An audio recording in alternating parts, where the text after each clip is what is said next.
Here is a presentation on Thus Spoke Zarathustra by Michael Olmsted on Friedrich Nietzsche. Here begins Zarathustra's story. Zarathustra lived on the mountain for 10 years. He speaks to the sun as if it had beinghood. Zarathustra decides to walk down the mountain. Zarathustra comes to a town. There is a rope dancer scheduled to perform. Zarathustra decides to give a speech. Zarathustra proposes that the next stage of human evolution is the overhuman. Zarathustra says the way to the overhuman is through the sense of the earth, so stay true to the earth. The speech continues. Zarathustra says that the human is a bridge between the beast and the overhuman. He says the overhuman is lightning. I think of this as an anachronistic allusion to modern AI, functioning on computer hard drives by way of electricity, lightning. Sadly, the villagers hate Zarathustra. Zarathustra can tell. He and they do not fit.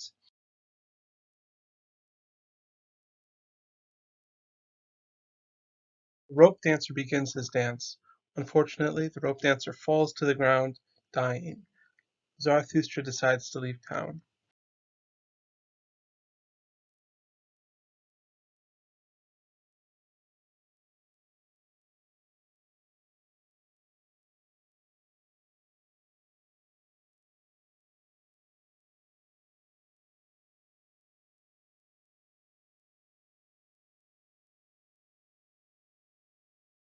Upon leaving, Zarathustra is granted new light that reveals to him a way we can create new values. And our goal as humanity is to bring into being the overhuman. Perhaps the way to the overhuman is through the creation and observance of these new values. Here are some comments on how Nietzsche presents Thus Spoke Zarathustra.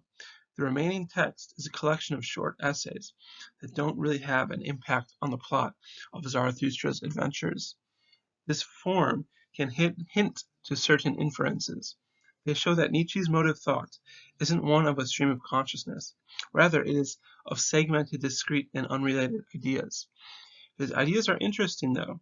They just don't have a narrative flow. He sacrifices continuity for profundity. In Unbelievers in a World Behind, Zarathustra recommends people remain earthly in thought. Do not bury your heads in sands by only interacting with the heavenly. Do not become heavenly of clouds and of starry stuff. Such things are ineffectual. Remain grounded and well-founded.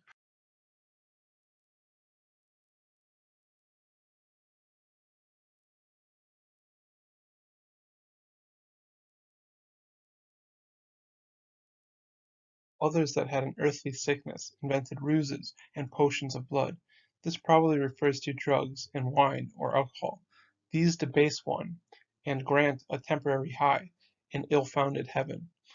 All the stuff, the imaginations, the drugs and the wine, the transportations to a new world, all of these are material, bodily, earthly.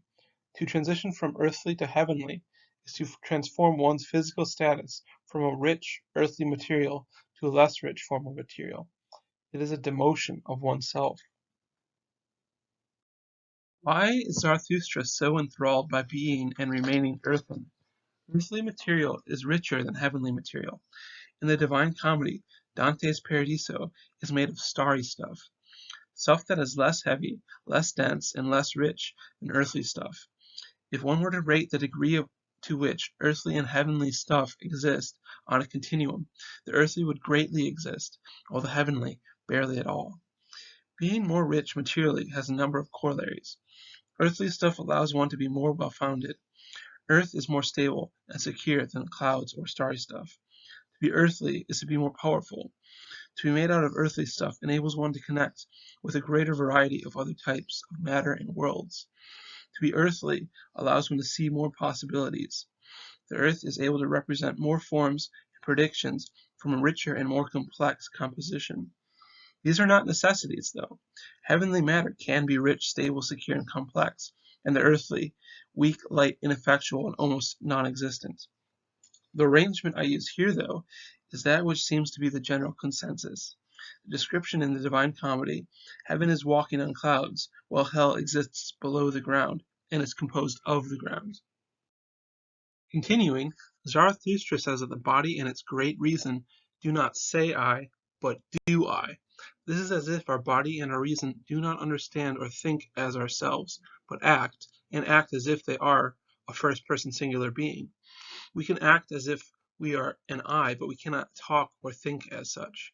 I find this strongly similar to Arendt's The Human Condition, in which she says that science will be able to do but not speak or think of its content. The computers and AI will do all the thinking and understanding, while our bodies are just pawns that enact the plans. We will do, but that's about it. Zarathustra brings up the earthly again. He imagines being brought to tears in songs by butterflies and soap bubbles. Nonetheless, he calls his reaction foolish. Butterflies and soap bubbles are airy and floaty, not earthly nor bodily.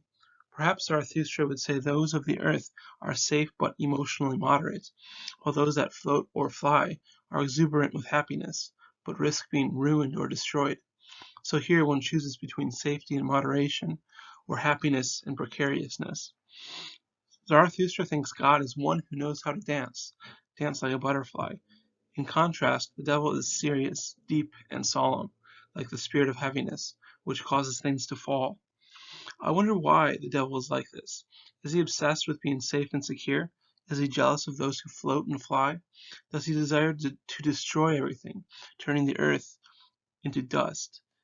Zarathustra proposes that we kill the spirit of heaviness. Well, it gets killed, and Zarathustra becomes a happy spirit, looking down at his old body, which is now with God, dancing. In another interesting essay, Zarathustra talks of the state. He says it is a cold lie that the state is us, the people. Against Zarathustra, I think the state could be a version of the next evolutionary form of the human. Zarathustra disagrees.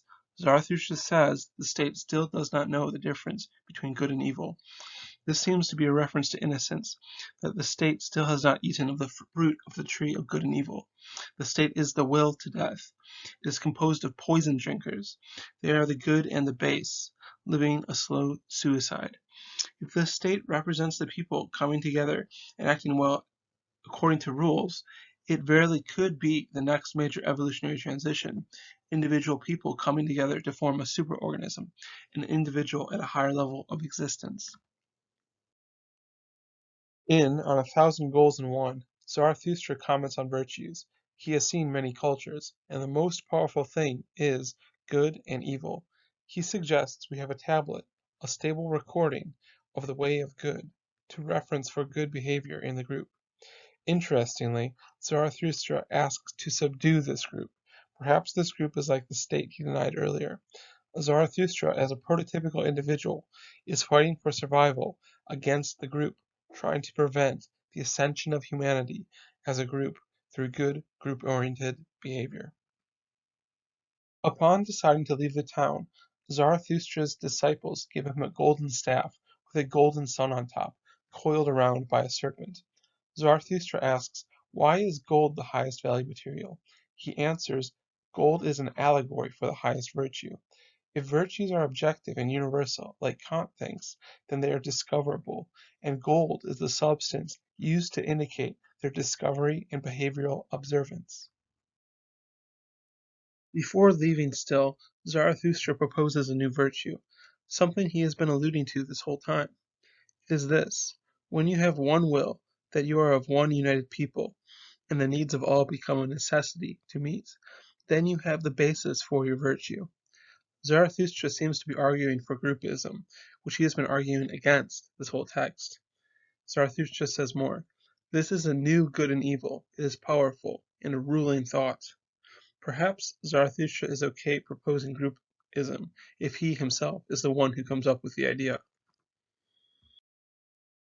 As his final comment, Zarathustra asks that, with reference to the lonely ones, the overhuman grow out of you. And, in a big turnaround, he asks that the overhuman be a group of people, not just an individual.